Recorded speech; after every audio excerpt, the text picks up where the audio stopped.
வணக்கம். இது நியூஸ் ஃபர்ஸ்டின் 8 மணி வீக்கெண்ட் பிரதான செய்தி. இன்றைய விரிவான செய்திகளுக்கு செல்லும் முன்னர் முதலில் தலைப்புச் செய்திகள். வறட்சி நிலவிய பகுதியில் மழை. தம்புள்ள வைத்தியசாலையில் அனுமதிக்கப்பட்ட நிலையில் புலமை பரிசில் பரீட்சை எழுதிய மாணவி.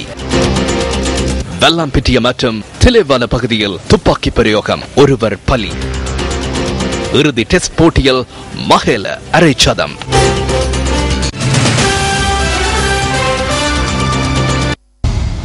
கடந்த 9 மாதங்களாக வறட்சி.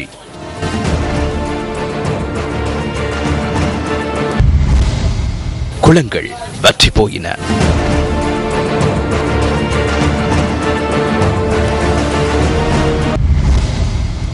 விவசாயம் பாதிப்பு.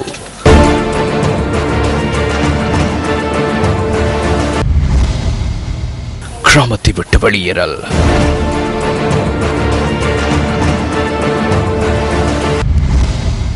நீர்த்துளிக்காக படும் துயரம்.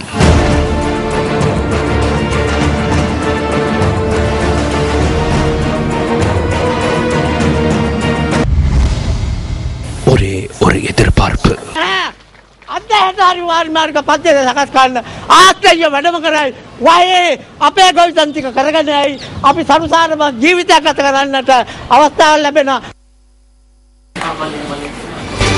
கடந்த சில மாதங்களாக நாட்டில் வறட்சி நிலவிய பகுதிகளின் மக்களுக்கு மன மகிழ்வை ஏற்படுத்தும் வகையில் நேற்றும் இன்றும் ஓரளவு மழை பெய்துள்ளது. திருகோணமலை, அனுராதபுரம், புலனறுவை, மொனராகலை ஆகிய மாவட்டங்களிலேயே இவ்வாறு மழை பெய்துள்ளது. வறட்சி காரணமாக புலனறுவ மாவட்டத்தில் 62 கிராம சேவகர் பிரிவில் சுமார் 1,78,000 மக்கள் பாதிக்கப்பட்டனர். எனினும் நேற்றிரவு அப்பகுதிகளுக்கு ஓரளவு மழை பெய்துள்ளது.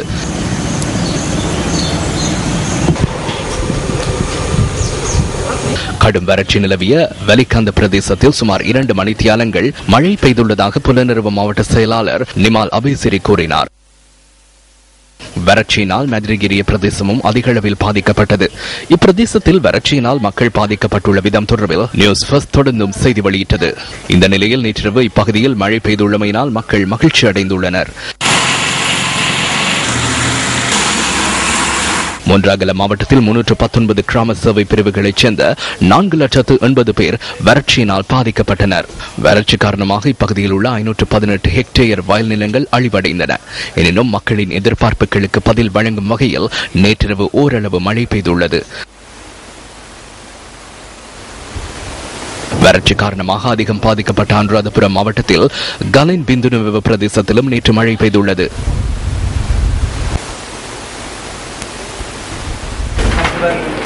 நாட்டில் வறட்சியினால் பாதிக்கப்பட்ட மாகாணங்களில் வடக்கையும் கிழக்கையும் குறிப்பிட்டு கூறலாம். கடந்த சில மாதங்களாக வறட்சி நிலவிய வடக்கு மற்றும் கிழக்கு பகுதிகளில் இன்றும் நேற்றும் மழை பெய்தது.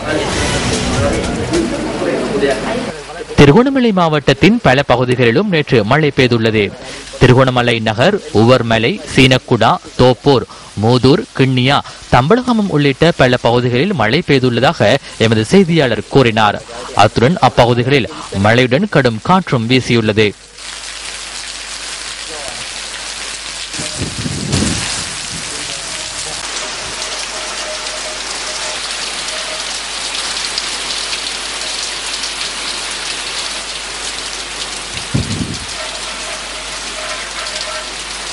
மட்டக்களப்பு மாவட்டத்தில் கடந்த 6 மாதங்களாக வறட்சி நிலவிய நிலையில் நேற்று மாலை மழை பெய்துள்ளது. இன்று காலை 8:30 மணிக்கு நிறைவடைந்த 24 மணித்தியாலத்தில் மாவட்டத்தில் 36.8 மில்லிமீட்டர் மழை வீழ்ச்சி பதிவாகியுள்ளதாக மாவட்ட வானிலை அவதான நிலையம் தெரிவித்தது. மட்டக்களப்பு மாவட்டத்தில் மயிலாம்பவளி, பாசிக்குடா, மட்டக்களப்பு நகர் உள்ளிட்ட அநேகமான பகுதிகளில் நேற்று மழை பெய்துள்ளது. வறட்சியினால் கிளிநொச்சி மாவட்டம் அதிக அளவில் பாதிக்கப்பட்டமை தொடர்பில் நியூஸ் ஃபர்ஸ்ட் தொடர்ந்தும் செய்தி வெளியிட்டது. எனினும் இந்த மாவட்ட மக்களுக்கு ஓரளவு மனநிறைவை கொடுக்கும் வகையில் நேற்று அங்கு சில பகுதிகளுக்கு சுமார் 1 மணித்தியாலம் மழை பெய்துள்ளது. கிளிநொச்சி மாவட்டத்தில் முருகண்டி, செல்வபுரம், பொன்னகர், கனகாம்பினைக்குளம் மற்றும் சாந்தபுரம் ஆகிய பகுதிகளில் நேற்று மழை பெய்ததாக எமது பிராந்திய செய்தியாளர் கூறினார். முல்லைத்தீவு மாவட்டத்தின் பல பகுதிகளில் நேற்று மழை பெய்துள்ளது. புதுக்குடியிருப்பு, ஒட்டுச்சுட்டான், முள்ளியவளை, கொக்குளாய், செம்மலை, துணுக்காய் மற்றும் பாண்டியன்குளம் ஆகிய பகுதிகளில் நேற்று மழை பெய்ததாக எமது செய்தியாளர் கூறினார். இதேவேளை யாழ்ப்பாணம் மற்றும் வவுனியா ஆகிய மாவட்டங்களிலும் நேற்றிரவு மழை பெய்துள்ளது. நாட்டின் சில பகுதிகளை நேற்று மாலை ஊடறுத்து வீசிய காற்று காரணமாக பல வீடுகளுக்கு சேதம் ஏற்பட்டுள்ளது. கந்தளாய், ரஜகல மற்றும் சூரியபுர உள்ளிட்ட சில பிரதேசங்களில் வீசிய காற்றினால் 41 வீடுகள் சேதமடைந்துள்ளன. 4 கூரை தகடுகள் உடைந்துள்ளன. மின்சார கம்பி முற்றாக உடைந்து கீழே விழுந்துள்ளது. திடீரென கூரை தகடுகள் காற்றில் அள்ளுண்டு செல்வதை அவதானித்தோம். அதன் பின்னர் நானும் அம்மாவும் மேசைக்கு அடியில் ஒளிந்து கொண்டோம். அண்ணா உயர்தரத்தில் கல்வி கற்பதால் அவரின் புத்தகங்களை எடுக்க சென்ற போது அவரின் புத்தகங்கள் நனைந்திருந்தன. காற்றினால் கந்தளாய் சீவலி வித்தியாலயத்துக்கு சேதம் ஏற்பட்டுள்ளதுடன் மரங்கள் முறிந்து விழுந்தமையினால் மின்சார விநியோகமும் தடைப்பட்டது.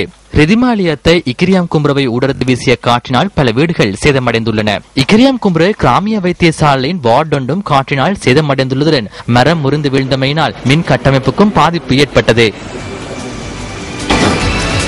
நாட்டின் பல பகுதிகளில் நிலவும் வறட்சி காரணமாக மனிதர்கள் மட்டுமன்றி விலங்குகளும் பாதிக்கப்பட்டுள்ளன. அத்துடன் பாரிய நீர்த்தேக்கங்களும் வற்றி போயுள்ளமை குறிப்பிடத்தக்கது. இதற்கு அம்பாறை மாவட்டத்தில் உள்ள நீர்த்தேக்கங்களும் விதிவிலக்கல்ல. நம் நாட்டின் மிகப்பெரிய நீர்த்தேக்கங்களில் ஒன்றான சேனாநாயக்க சமுத்திரத்தில் வறட்சி காரணமாக நீர்மட்டம் குறைந்து காணப்படுகின்றது. கிழக்கு மாகாணத்தின் விவசாய செய்கைக்கு முதுகெலும்பாக இந்த சமுத்திரம் காணப்படுகின்றது. இதுவரை காலமும் 110 அடி உயரத்துக்கு காணப்பட்ட நீரின் அளவு தற்பொழுது 39 அடி வரை குறைவடைந்துள்ளதாக நீர்ப்பாசன திணைக்களத்தின் பணிப்பாளர் தெரிவித்துள்ளார். வறட்சி காரணமாக சமுத்திரத்தின் சில பகுதிகளில் நீர் வற்றி காணப்படுவதாக எமது பிராந்திய செய்தியாளர் தெரிவிக்கின்றார். இதேவேளை இந்த சமுத்திரத்திலிருந்து விவசாய செய்கைக்கு நீர் கொண்டு செல்லும் கால்வாய்களும் வறண்டு காணப்படுவதாக பிரதேச மக்கள் தெரிவிக்கின்றனர். இதுவரை காலமும் விவசாய செய்கைக்காக 1,74,000 ஏக்கர் காணிகளுக்கு சேனாநாயக்க சமுத்திரத்திலிருந்து நீர் வழங்கப்பட்டிருந்தது. எனினும் தற்பொழுது 90,000 ஏக்கர்களுக்கு மாத்திரமே நீர் விநியோகிக்கப்படுவதாக விவசாயிகள் தெரிவிக்கின்றனர். வறட்சி நீங்கி விவசாயத்தை முன்னெடுப்பதற்கு தேவையான நீர் கிடைக்க வேண்டும் என்பதே விவசாயிகளின் எதிர்பார்ப்பாகும்.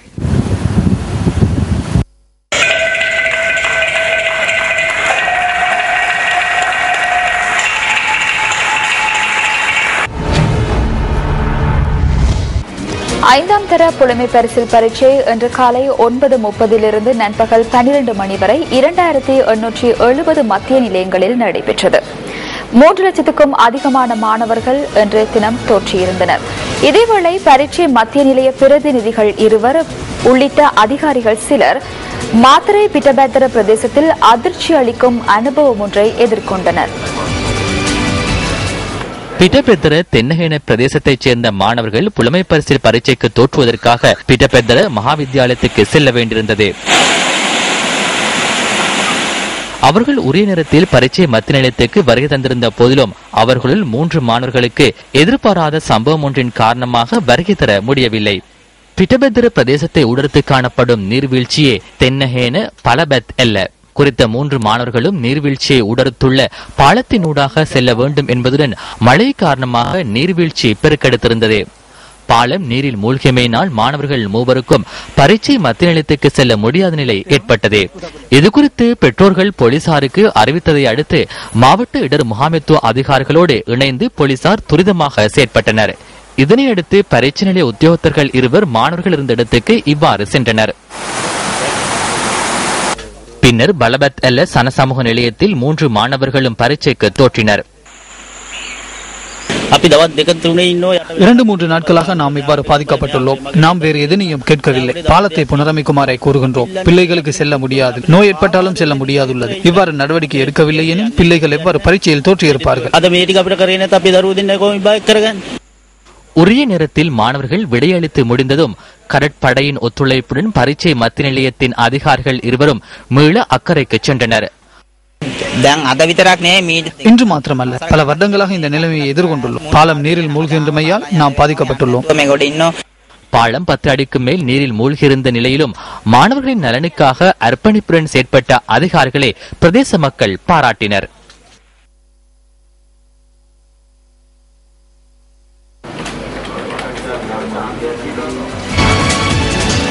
தெனியாய கல்வி வலயத்தில் உள்ள 4 தமிழ் மொழிமூல பாடசாலையைச் சேர்ந்த மாணவர்களுக்கான புலமை பரிசில் பரீட்சை மத்திய நிலையம் தெனியாய ராஜபக்ச மகா வித்தியாலயத்தில் அமைக்கப்பட்டிருந்தது.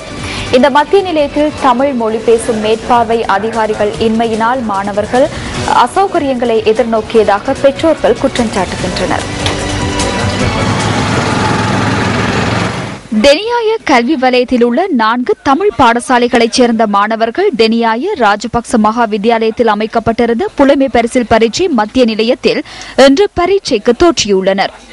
இதற்கமைய தெனியாய பெவர்லி தமிழ் கனிஷ்ட வித்தியாலயம், என்சல்வத்த தமிழ் கனிஷ்ட வித்தியாலயம், அனில்கந்த தமிழ் கனிஷ்ட வித்தியாலயம் மற்றும் ஏன்ஃபோர்ட் தமிழ் வித்தியாலயம் ஆகியவற்றைச் சேர்ந்த மாணவர்களை இன்று பரீட்சையில் தோற்றியுள்ளனர். பரீட்சை மத்திய நிலையத்தின் 2ஆம் இலக்க அறையில் இந்த மாணவர்கள் பரீட்சையில் தோற்றியுள்ளதாகவும் அந்த பரீட்சை நிலையத்தில் தமிழ் மொழி மூலமான மேற்பார்வை அதிகாரிகள் கடமைகளில் ஈடுபடுத்தப்பட்டிருக்கவில்லை எனவும் பெற்றோர் குற்றம் சாட்டுகின்றனர்.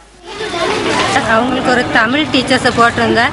ஏதாவது ஒரு சின்ன எழுத்து பிழையாக இருந்தாலும் அவங்க கேட்டு விளங்கிக்குவாங்க. இப்போ சிங்கிள் டீச்சர்ஸ்ட்டு அவங்க என்னத்தை கேட்டு தெரிஞ்சு எழுதுவாங்க. அதோட இப்போ விடையை செஞ்சு பார்க்குறதுக்குரிய வசதியும் அவங்களுக்கு இல்லை. இப்போ நாங்கள் தோட்டத்தில் எவ்வளோ கஷ்டப்பட்டு இதில் தான் அவங்களுக்கு ஒரு எதிர்காலம் வரும்னு நாங்களும் கனவு கண்டுக்கிட்டு இருக்கோம். இப்போ அதுலேயும் இப்போ எங்கள் பிள்ளைகளுக்கு எந்த சந்தர்ப்பமும் இல்லாமல் போக்குள்ள எங்களுக்கும் பாதிப்பு, எங்கள் பிள்ளைகளுக்கும் அது ரொம்ப பாதிப்பாக இருக்கும். தமிழ் மொழி மூலமான ஆசிரியர்கள் பரீட்சை நிலையத்தில் கடமைகளில் ஈடுபடுத்தப்படாமையினால் பரீட்சை நிலையத்தில் இருந்த மாணவர்கள் பல்வேறு வகையிலும் அசௌகரியங்களை எதிர்நோக்கியுள்ளதாக குற்றம் சாட்டப்பட்டுள்ளது. பிள்ளைகளுக்கு எல்லா டீச்சர்ஸ் மாதிரி சிங்கள டீச்சர்ஸ் மாதிரி தான் இருக்காங்க.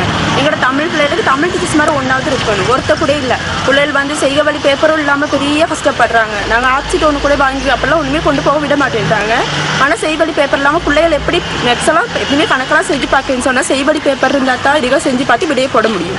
ஏதாவது பிரச்சனை ஒன்று சொன்னாலும் சிங்கள டீச்சர்ஸ் மாதிரி தான் இருக்காங்க. தமிழ் பிள்ளைகள் தான் போயிருக்காங்க. எப்படி இந்த சிங்கிள் டீச்சர்ஸ் மக்களுக்கு எல்லாத்துக்கும் என்ன தெரியும் சிங்கள பேசுறதுக்கு?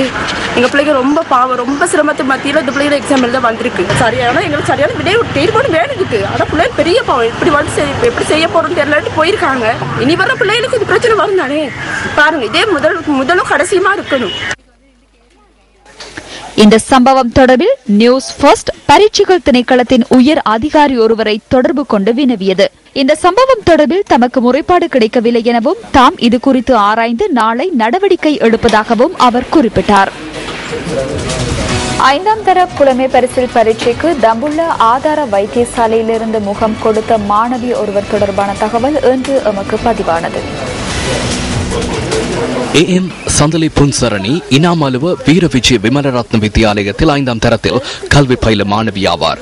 பல எதிர்பார்ப்புகளுடன் புலமை பரிசில் பரீட்சையில் தோற்றுவதற்காக சந்தலி வீட்டிலிருந்து இன்று காலை புறப்பட்டு சென்றார். அவர் பயணித்த தனியார் பஸ் தம்புள்ள ஹபரண வீதியின் இனாமலுவ பிரதேசத்தில் ராணுவ ட்ரக் வண்டி ஒன்றுடன் மோதி விபத்துக்குள்ளானது. காயமடைந்த நிலையில் சந்தலி வைத்தியசாலையில் அனுமதிக்கப்பட்ட போதிலும் அவரின் பரீட்சை கனவிற்கு எவ்வித பாதிப்பும் ஏற்படவில்லை. பரீட்சைகள் ஆணையாளருடன் நாம் தொடர்பினை ஏற்படுத்தினோம். அந்த சந்தர்ப்பத்தில் பரீட்சைக்கு தோற்ற முடியுமா என அவர் கேட்டார். அதன் பிரகாரம் விசேட வைத்திய நிபுணர்கள் உள்ளிட்ட வைத்திய குழாம் தேவையான முதற்கட்ட நடவடிக்கைகளை முன்னெடுத்ததை அடுத்து வைத்தியசாலை மட்டத்தில் அனைத்து விடயங்களையும் நாம் செய்து கொடுத்தோம். අවශ්‍ය මූලික ප්‍රතිකාර කිරීමෙන් පසුව දරුවා විභාගය ලියවීමට පුළුවන්කමක් තිබෙන නිසා අපි රෝහලක් වශයෙන් මේ සියලුම කාරණා සම්බන්ධීකරණය කරා. வைத்தியசாலையில் இருந்த நிலையிலேயே சந்தலி புலமை பரிசில் பரீட்சையில் தோற்றுவதற்கான வாய்ப்பை வழங்குவதற்கான நடவடிக்கைகளை பரீட்சைகள் ஆணையாளர் நாயகம் WMNJ புஷ்பகுமார முன்னெடுத்தார். விசேட போலீஸ் பாதுகாப்பின் கீழ் பரீட்சை வினாத்தாளுடன் தம்புள்ள ஆதார வைத்தியசாலைக்கு அதிகாரி ஒருவர் வருகை தந்ததுடன் வைத்தியசாலையிலிருந்து பரீட்சைக்கு தோற்றிய சந்தலி புன்சரணி மாணவி புலமை பரிசில் பரீட்சை வரலாற்றில் இடம் பிடித்தார். சந்தலி வைத்தியசாலையில் அனுமதிக்கப்பட்டமைக்கான விபத்து இன்று காலை தம்புள்ள ஹபரண வீதியின் இனாமலுவ பகுதியில் இடம்பெற்றது. அவர் பயணித்த தனியார் பஸ் சீகிரியாவிலிருந்து ஹபரண நோக்கி பயணித்ததுடன் ஹபரணையிலிருந்து கொழும்பு நோக்கி பயணித்த ராணுவ ட்ரக் வண்டி ஒன்றுடன் மோதியது. இந்த விபத்தில் ராணுவ ட்ரக் வண்டியில் பயணித்த 27 வயதான சார்ஜன் மேஜர் ரஞ்சித் குமார் உயிரிழந்தார். அவர் முன்றாகல வெவிப்பிட்டிய பகுதியைச் சேர்ந்தவர் ஆவார்.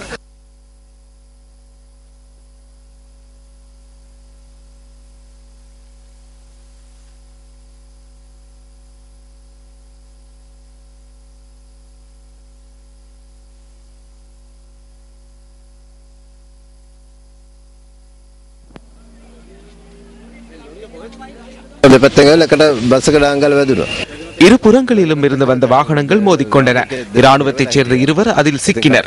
வாகனத்தை உடைத்து அவர்களை வெளியே எடுத்து வைத்தியசாலைக்கு அனுப்பினோம். 3 ராணுவ வீரர்கள் உள்ளிட்ட 27 பேர் இந்த விபத்தில் காயமடைந்தனர். விபத்தில் காயமடைந்த சந்தலி உள்ளிட்ட சிலர் தொடர்ந்தும் சிகிச்சை பெற்று வருவதாக தம்புள் ஆதார வைத்தியசாலையின் வைத்திய அத்தியட்சகர் துமிந்த டாயஸ் குறிப்பிட்டார். හරි ඒක අපි උසාවියේ සමුදා එන්න සමුදා උසාවියට කතා කරලා වන්දි මුදලක් හරි ලබා දෙන්න අපි ලබා දෙන්න කටයුතු කරනවා. ඒකේ ගැටලුවක් නැහැ.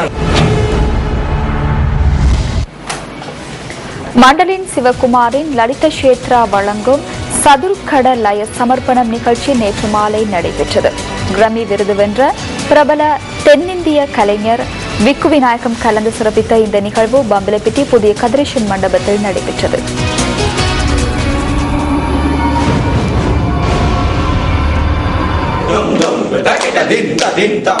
சதுர்கடலய சமர்ப்பணம் இசை நிகழ்ச்சி ஆரம்பமாவதற்கு முன்னர் சக்தி டிவிக்காக தாள வடிவம் இசைக்கப்பட்டது.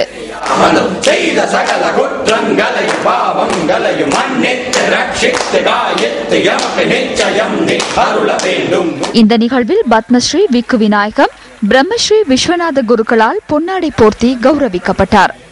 அதனைத் தொடர்ந்து கடம் வித்வான் விக்கு விநாயகம் பிரம்மஸ்ரீ விஸ்வநாத குருக்களை கௌரவித்தார். இந்த நிகழ்வில் அணிசேர் கலைஞர்களாக பங்கு பற்றியவர்களும் கௌரவிக்கப்பட்டனர்.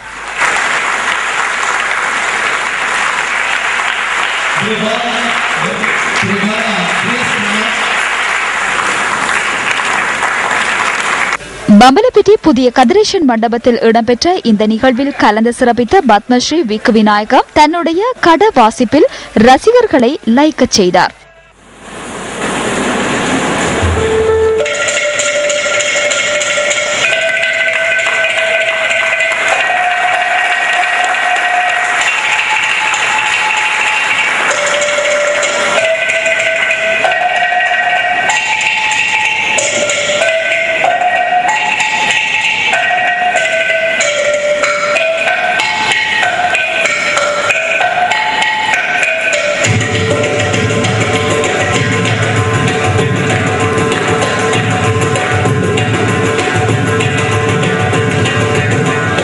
மண்டலின் சிவகுமாரின் லலித கஷேத்ரா வழங்கும் சதுர்கடலய சமர்ப்பணம் நிகழ்ச்சி யாழ்ப்பாணத்தில் நாளை நடைபெறவுள்ளமை குறிப்பிடத்தக்கது.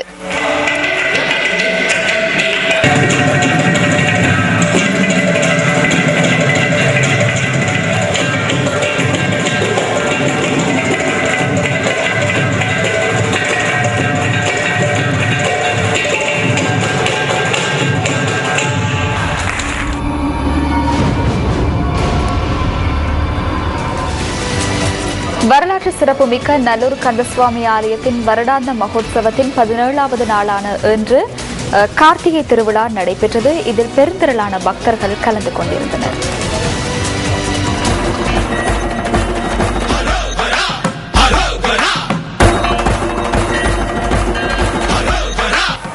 நல்லூர் நகரில் கோயில் கொண்டு எழுந்தருளும் அலங்கார கந்தனின் வருடாந்த மகோற்சவம் வழமை போன்று இம்முறையும் சிறப்பாக இடம்பெற்று வருகின்றது. அழகு கந்தனின் வருடாந்த மகோற்சவம் வருடாந்தம் 25 தினங்களுக்கு நடைபெறும்.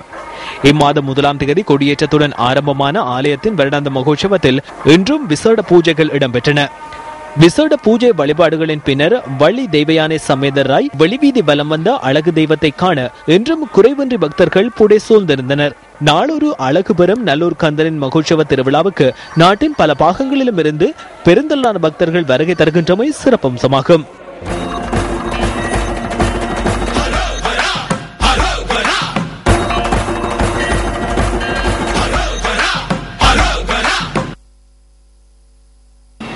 யாழ் நல்லூரின் வருடாந்த உற்சவத்தை முன்னிட்டு தமிழ் மொழிக்கும் மண்ணுக்கும் கலாச்சாரத்துக்கும் பெருமை சேர்க்கும் வகையில் சக்தி டிவி, சக்தி FM, நியூஸ் ஃபர்ஸ்ட் ஆகியன இணைந்து சக்தி வளாகத்தை நிர்மாணித்துள்ளது.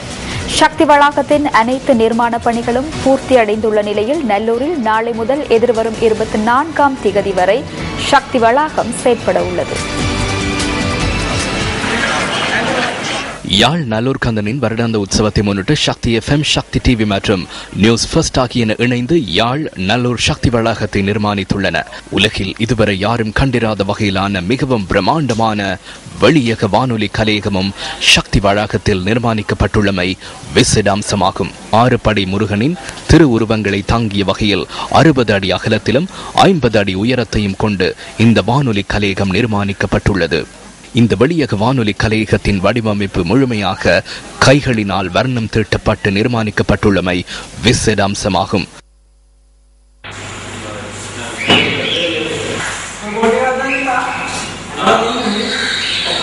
அத்துடன் இந்த வானொலி கலையகத்திற்கான வர்ண ஒளி அலங்காரங்கள் புதிய தொழில்நுட்பத்தில் செய்யப்பட்டுள்ளன.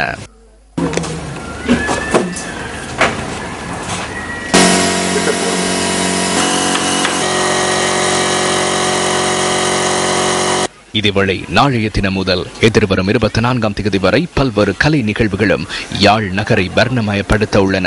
இதற்கமைய யாழ் மண்ணின் பாரம்பரிய கலையகம் மற்றும் தமிழ் கலைகளை வெளிப்படுத்தும் வகையிலான பல்வேறு கலை நிகழ்வுகளும் நாளாந்தம் மாலை 6:30 முதல் 7:30 வரை சக்தி வளாகத்தில் ஏற்பாடு செய்யப்பட்டுள்ளன.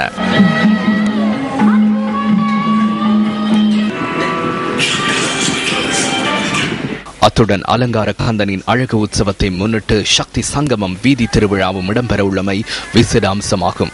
இந்த சக்தி சங்கமம் நிகழ்ச்சிகளின் போது பக்தி பாடல்கள் உள்ளடங்கிய இசை நிகழ்ச்சிகளும் நடைபெற உள்ளன. மேலும் சக்தி வளாகத்திற்கு வருகை தருகின்ற அனைவரும் பங்கேற்கும் வகையிலான பல்வேறு போட்டிகளும் ஏற்பாடு செய்யப்பட்டுள்ளமை விசேட அம்சமாகும். இதேவேளை யாழ் நல்லூர் சக்தி வளாகத்தில் நிர்மாணிக்கப்பட்ட நியூஸ் ஃபர்ஸ்டின் விசேட அரங்கில் திரைப்பரீட்சைகள் மற்றும் குரல் தேர்வு எதிர்வரும் 23 மற்றும் 24ஆம் தேதிகளில் நடைபெற உள்ளன. இந்த திரைப்பரீட்சை மற்றும் குரல் தேர்விலிருந்து தெரிவு செய்யப்படும் இருவருக்கு நியூஸ் ஃபர்ஸ்டில் செய்தி வாசிப்பதற்கான சந்தர்ப்பமும் வழங்கப்பட உள்ளது. தமிழ் பேசும் மக்களின் சக்தியாக சக்தி FM உடன் இணைந்து சக்தி டிவி மற்றும் இலங்கையின் முதற்தர செய்தி வழங்குனர் நியூஸ் ஃபர்ஸ்ட் யாழ் நகரில் நாளை முதல் பல்வேறு நிகழ்ச்சிகளை நடத்துகின்றன. அலங்கார கந்தனின் அழகு உற்சவத்துடன் கைகோர்க்கின்ற யாழ் நல்லூர் சக்தி வளாகத்திற்கு சக்தி குடும்பம் சார்பில் உங்களை அழைக்கிறோம்.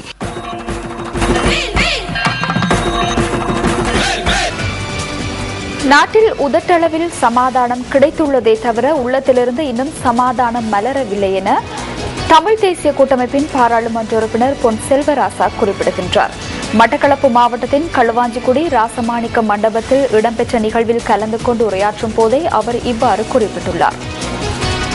வடமாகாணத்திலே ஆட்சி அமைக்க வேண்டும், கிழக்கு மாகாணத்தில் ஒரு முதலமைச்சர் வரணும், 2 முதலமைச்சரை வைத்துக் கொண்டு தலையாட்ட வேண்டும் என்பதில் எங்களின் கொள்கை. வடகிழக்கு இணைந்த தாயகத்தில் வடகிழக்கிலே இருக்கின்ற தமிழ் பேசும் மக்கள் தனித்துவமாக இனமாகவும் தனித்துவமாக மொழி பேசுகின்றவர்களாகவும் தனித்துவமாக நிலத்தை காப்பாற்றக்கூடியவர்களாகவும் தனித்துவமான கலை பண்பாடுகளை காப்பாற்றக்கூடியவர்களுமாக ஆளுமை மிக்க ஒரு அரசியல் பணத்தை நாங்கள் வடக்கு கிழக்கில் வென்றெடுப்பதுதான் எங்களுக்கான இறுதி தீர்வு. நாங்கள் வடகிழக்கு சொன்னோம், நீங்கள் பலத்தை காட்டுங்கள், அதுக்கு வாக்களியுங்கள், அந்த மண்ணை காப்பாற்றுவதற்காக எங்கள் சர்வதேசத்துக்கு பலத்தை காட்டுங்கள் என்று தான் நாங்கள் சொன்னோம். அதற்கு வாக்களித்தார்கள். ஆகவே அந்த பலத்தின் நிமித்தம்தான் இன்று சர்வதேச ரீதியிலே நாங்கள் உயர்ந்து நிற்கின்றோம். சர்வதேசத்தின் மனச்சாட்சிகள் இன்று திறக்கப்பட்டிருக்கின்றது. இந்த நாடு சமாதானமான நாடு. எங்களுக்கு அபிவிருத்தியை தவிர வேறொன்றும் தேவையில்லை. சமாதானத்திலே மக்கள் தலைத்துக் கொண்டிருக்கின்றார்கள். அவர்களுக்கு வேறு என்ன குறை வேண்டும் என்று அரசாங்கம் கேட்கின்றது. இங்கே உச்சக்கட்ட சமாதானம் எங்கும் கிடைக்கவில்லை, உருப்படியான சமாதானம் கிடைக்கவில்லை. முதற்தளவிலே சமாதானம் கிடைத்திருக்கின்றதை தவிர உள்ளத்தில் இருந்து எழுகின்ற சமாதானம் இந்த நாட்டில் இன்னும் வளரவில்லை என்பதை அரசாங்கம் உணர்ந்து கொள்ள வேண்டும். உண்மையான சமாதானமாக இருந்தால் போலீசார் துவக்க கொண்டு போக வேண்டிய அவசியம் இல்லை. பழைய காலம் போல் பொல்லுந்தடியுடன் செல்லலாம். ஆனால் இன்றும் அப்படி அல்ல, துவக்குடன் தான் செல்லுகின்றார். ஆகவேதான் நாங்கள் கேட்கிறோம், உண்மையான சமாதானம் இந்த நாட்டிலே இன்னும் ஏற்படவில்லை. உண்மையான சமாதானம் ஏற்பட்டிருந்தால் நாங்கள் சுதந்திரமாக ஜீவிக்க முடியும். தெரணியாகல சபுமல் கந்த தமிழ் வித்தியாலயத்தின் 2 மாணவர்கள் தாக்கப்பட்டமை தொடர்பில் கைது செய்யப்பட்ட சந்தேக நபர்கள் இருவரும் சரீர பிணையில் விடுவிக்கப்பட்டுள்ளனர். சந்தேக நபர்கள் அவிசாவளை நீதவான் முன்னிலையில் ஆஜர்படுத்தப்பட்டதைத் தொடர்ந்து தலா 50,000 ரூபாய் சரீர பிணையில் நேற்று விடுவிக்கப்பட்டதாக போலீஸ் ஊடக பிரிவு குறிப்பிட்டது. இந்த தாக்குதல் சம்பவம் தொடர்பான மேலதிக விசாரணை இம்மாதம் 29ஆம் தேதி அவிசாவளை நீதவான் நீதிமன்றத்தில் இடம்பெற உள்ளது.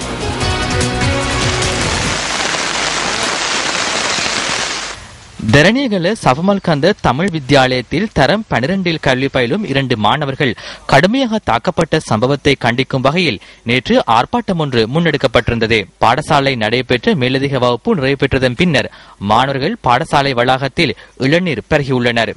இதன்போது மாணவர் ஒருவர் எரிந்த இளநீர் கோம்பை அருகிலுள்ள காணி ஒன்றில் தவறுதலாக விழுந்ததென தாக்குதலுக்கிழக்கான மாணவர்கள் கூறுகின்றனர். உடனடியாக மாணவர்கள் கோம்பையை காணியிலிருந்து அப்புறப்படுத்திய போதிலும் காணி உரிமையாளர் பாடசாலை வளாகத்துக்குள் பிரவேசித்து மாணவர்கள் இருவரை தாக்கியுள்ளதாக பெற்றோர் குற்றம் சுமத்துகின்றனர். හරි ඒක අපි උපාවියේ සමුද එන්න සමුද උපාවියට කතා කරලා වන්දි මුදලක් හරි ලබා දෙන්න අපි ලබා දෙන්න කටයුතු කරනවා. ඒකේ ගැටලුවක් නැහැ. ஒரு பாடசாலை மாணவனை ஒரு சிறிய விடயத்திற்காக ஒரு தமிழ் சிறுபான்மையினத்தைச் சேர்ந்த மாணவன் என்ற காரணத்தினால் எதுவும் செய்ய மாட்டார்கள் என்ற ஒரு தைரியத்தில் இவ்வாறு பாடசாலை வளைவினுள் புகுந்து தாக்கியமே உண்மையை கண்டிக்கப்பட வேண்டிய அதிபராக நான் வன்மையாக இதை கண்டிக்கின்றேன். இதற்கு இடையில் இந்த மாணவன் ஒரு மாணவன் ராம்குமார் என்ற மாணவன் வைத்தியசாலை இருக்கும் பொழுதே, எனவே இது தொடர்பாக அதிபர் என்ற வகையில் என்னுடைய பலத்த கண்டனை தெரிவித்துக் கொள்வதுடன் தாக்குதல் சம்பவத்தில் காயமடைந்த மாணவர்கள் தரணியகல வைத்தியசாலையில் அனுமதிக்கப்பட்டு அவர்களில் ஒருவர் மேலதிக சிகிச்சைகளுக்காக அவிசாவெள்ளி வைத்தியசாலைக்கு மாற்றப்பட்டிருந்தார். வைத்தியசாலையில் அனுமதிக்கப்பட்ட மாணவர்களில் ஒருவர் சிகிச்சைகளின் பின்னர் வீடு திரும்பியுள்ளதாகவும் மற்றைய மாணவன் அவிசாவெள்ளி வைத்தியசாலையில் தொடர்ந்தும் சிகிச்சை பெற்று வருவதாகவும் எமது செய்தியாளர் குறிப்பிட்டார். சிலாபம் பரிசுத்த யாக்கோபின் ஆலயத்தின் பரிசுத்த திடப்படுத்தல் ஆராதனை இன்று இடம்பெற்றது. கொழும்பு பேராயர் அதிவணக்கத்துக்குரிய டிலோராஜ் கனகசபை தலைமையில் பரிசுத்த திடப்படுத்தல் ஆராதனை இன்று காலை 9 மணிக்கு ஆரம்பமானது. இந்த திருவழிபாட்டில் சபையின் முகாமை குருவானவர் அருட்பணி சேம்ராஜ் அடிகளார், அருட்பணி அனில் விக்ரமசிங்க, அருட் சகோதரன் ஜனகன் உட்பட பலர் கலந்து கொண்டனர். சிங்கள மற்றும் தமிழ் மொழிகளில் ஆராதனை இடம்பெற்றமை குறிப்பிடத்தக்கது. சுமார் 350க்கும் மேற்பட்டோர் இந்த திருவழிபாட்டில் கலந்து கொண்டிருந்தனர்.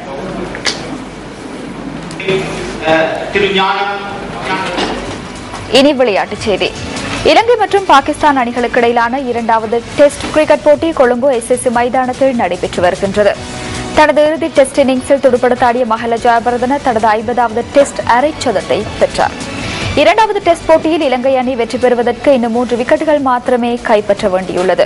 போட்டியின் 4ஆம் நாளான இன்று இலங்கை அணி 2 விக்கெட் இழப்புக்கு 177 ஓட்டங்களை பெற்றிருந்த நிலையில் இன்றைய ஆட்டம் ஆரம்பமானது. தனது இறுதி டெஸ்ட் இன்னிங்ஸில் துடுப்படுத்தாடிய மஹல ஜெயவர்தன 50வது அரைச்சதத்தை பூர்த்தி செய்தார்.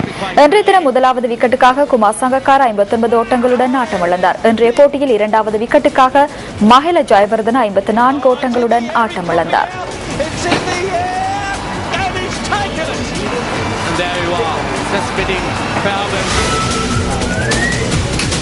இதுடன் நியூஸ் ஃபர்ஸ்டின் 8 மணி வீக்கெண்ட் பிரதான செய்தி நிறைவு பெறுகின்றது. வணக்கம்.